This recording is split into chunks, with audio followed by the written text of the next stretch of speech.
আমাদের দেশে চাকরির বাজার অনেক মন্দা, আর দেশের সরকারও বেকারত্ব দূরীকরণে ব্যর্থ। তাহলে নিজের ব্যবস্থা নিজেকেই করতে হবে।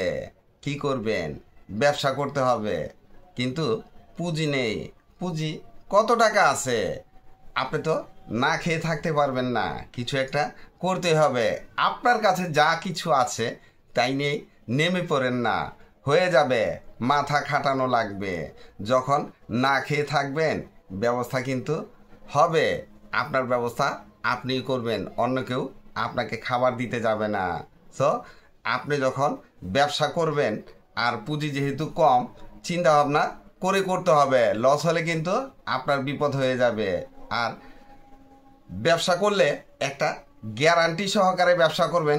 যেসব ব্যবসায় লস হওয়ার সম্ভাবনা একেবারে ক্ষীণ, লাভের পরিমাণই বেশি, ওই টাইপের ব্যবসা যদি করতে চান, 3টি ব্যবসার আইডিয়া দিব।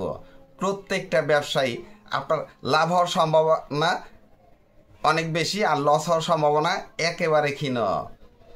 1 to 99-এর ব্যবসা বর্তমানে রানিং একটা ব্যবসা। প্রতিটা পাড়ায় পাড়ায় এখন 1 to 99-এর ব্যবসা আছে। তবে আপনি যখন ব্যবসাটা দিবেন একটু ভেবেচিন্তে করতে হবে। একটু চালাকি না করলে কিন্তু ব্যবসায় আপনি গেইন করতে পারবেন না। কারণ অজপাড়া গায়ে দিয়ে বসে রইলেন, মাল বিক্রি হলো না, দোষারোপ করলেন অন্যকে যে অমুকে বুদ্ধি দিছে, তার বুদ্ধিতে আমি 99-এর ব্যবসা খুলে এখন ধরা খেয়ে বসে আছি। ওই রকম চিন্তা করতে যাবেন না। নিজেরটা আমি জাস্ট আপনাকে মোটিভেট করতে পারি, নিজেরটা নিজেকেই ব্যবস্থা করতে হবে। আর এই টাইপের ব্যবসাগুলা একটা রানিং প্লেসে করতে হয়। যেমন যদি স্কুল কলেজের সামনে বা রানিং কোনো মার্কেটে অথবা লোক সমাগম অনেক বেশি যাতায়াত করে, এই টাইপের জায়গায় যদি এই 99-এর ব্যবসা দিতে পারেন তাহলে খুবই ভালো। মালগুলা কোথায় পাবেন? চকবাজারে চলে যান। চকবাজারে 99 হোলসেলের প্রচুর পরিমাণে দোকান আছে। হোলসেলার, মাদার হোলসেলার সবই আছে। আপনাকে একটু খুঁজে বের করতে হবে। আর খুঁজে বের করে আপনার টার্গেটটা এরকম থাকবে 1 থেকে 99 যেহেতু দোকান, তাহলে 99-এর মধ্যে বিক্রি করবেন। এই টাইপের মালগুলা আপনি কিনবেন। আর ওই পুঁজি আপনি কত টাকা নেবেন? 1 লাখ, 1.5 লাখ, 2 লাখ টাকা দোকান ভাড়া আর দোকানের অ্যাডভান্স বাদ দিয়ে আপনি 2 লাখ টাকা পুঁজি নিলে হিউজ ব্যবসা করতে পারবেন। তাই নিশ্চিন্তে এই ব্যবসাটা করেন। যেহেতু মোকামটা খুব সহজ, এক জায়গা থেকে আপনি একই দোকান থেকে মাল কিনে নিয়ে এসে আপনার দোকান সাজাতে পারবেন। তবে চেষ্টা করবেন ভিন্ন দোকান থেকে নেওয়ার জন্য, তাহলে আপনার কাছে আনকমন মাল কিছু বেশি থাকবে।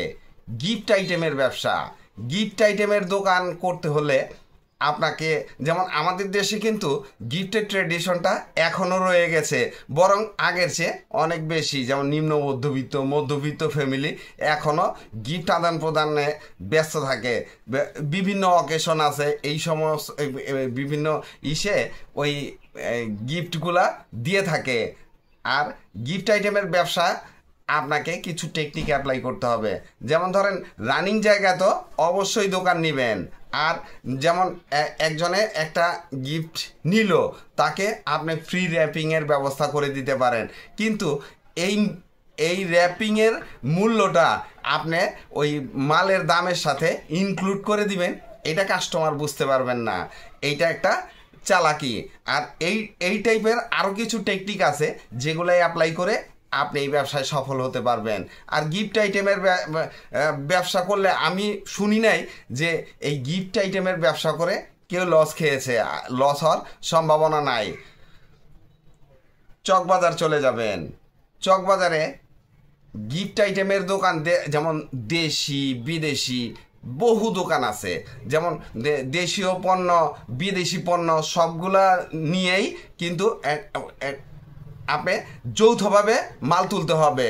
শুধু দেশি পণ্য দিয়ে দোকান চালানো যাবে না, শুধু বিদেশি পণ্য দিয়েও দোকান চালানো যাবে না। আপনার কম্বাইন্ড মাল তুলতে হবে। আর একটু টেকনিক্যালি তুলবেন।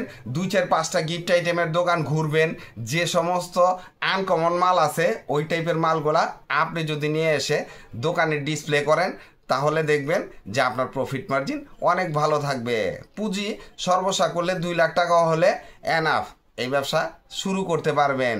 আর যখন ভালো করবেন তখন আপনি আপনার ইচ্ছা মতো পুঁজি ইনভেস্ট করবেন, আমি আপনাকে মানা করব না।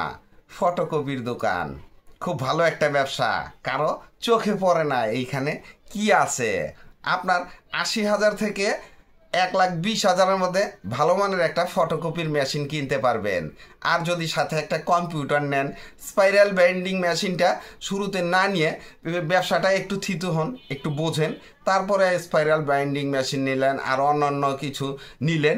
কিন্তু শুরুতে আপনি একটা ফটোকপির মেশিন আর একটা কম্পিউটার নিয়ে ব্যবসা শুরু করে দেন। 2 লাখ টাকা পুঁজি হলে এনাফ, এই ব্যবসাটা করতে পারবেন। তবে এই ব্যবসাও অজপাড়া গায়ে করতে যাবেন না। তাহলে 10 কপি ফটোকপি করবেন আর একটা কম্পিউটার প্রিন্ট করলেন, তাহলে কিন্তু আপনার ভাত মিলবে না। ওই কম্পিউটার আর ফটোকপির মেশিন বিক্রি করে খাওয়া লাগবে। সো আপনাকে রানিং প্লেসে করতে হবে, যেমন স্কুল, কলেজ, কোনো লোক সমাগম আছে এই সমস্ত ক্রাউড এরিয়ায় অথবা থানার সামনে এই ফটোকপি কিন্তু খুব ভালো চলে। এই টাইপের জায়গা নির্বাচন করে আপনি এই ফটোকপির দোকান দিতে যাবেন, তাহলে দেখবেন যে আপনার আর পিছন ফিরে তাকানো লাগবে না। আর এই ফটোকপির ব্যবসায় প্রফিট মার্জিন আপনাকে বলে শেষ করা যাবে না। এগুলার কিছু কাঁচামাল আছে, যেমন A4 পেপার বা এই টাইপের আরও কিছু কাঁচামাল আছে।